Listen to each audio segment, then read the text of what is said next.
A human being among machines. What's the first question a photographer asks? What camera do you have?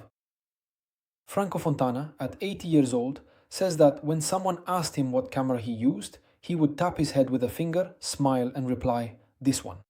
Oliviero Toscani, who has spent his life provoking with photography, used to say that the only project worth working on is humanity. Wilhelm Eugene Smith puts it powerfully: what's the use of great depth of field if there isn't an adequate depth of feeling? The technique can be perfect, but if there's no feeling, it's just silence in focus. For me, 2025 was the year the publishing house GMASTERMIND Edizioni was founded. The educational system and method took shape, and artificial intelligence became part of the training programs. But the more technology advances, the more I am certain of one thing. If we don't understand what it means to be human, we'll never truly know how to use machines. So I decided that the machine, including AI, should be a tool, not a master, a compass, not a destiny, an amplifier, not a voice in place of our own. Because a compass points north, but it will never tell you where to go.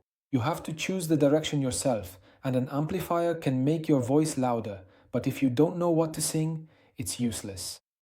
That's how photography is, that's how artificial intelligence is, that's how any machine is.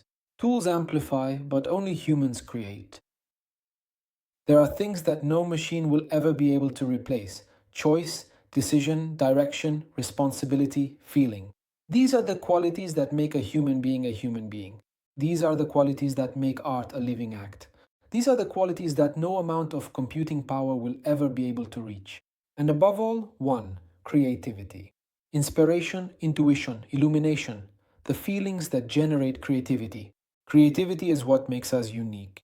It is the ability to invent what does not exist, to imagine the future, to find solutions, to transform the world.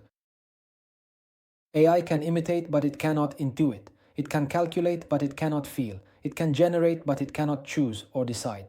This is the boundary of what it means to be human. Photography is the poetry of vision. It is a choice. I include this, I exclude that. It is an act. I move closer or stay distant. It is a gesture. I hold back, I wait, I feel. We don't photograph objects, we photograph connections. We photograph the world as it enters inside us. We photograph what resembles us. The camera captures, but only the human being recognizes. Machines will become increasingly intelligent, but intelligence is not depth, it is not emotion, it is not vision. Technology will continue to advance, but we are the ones who decide its meaning. The tools will become ever more powerful, but art remains human.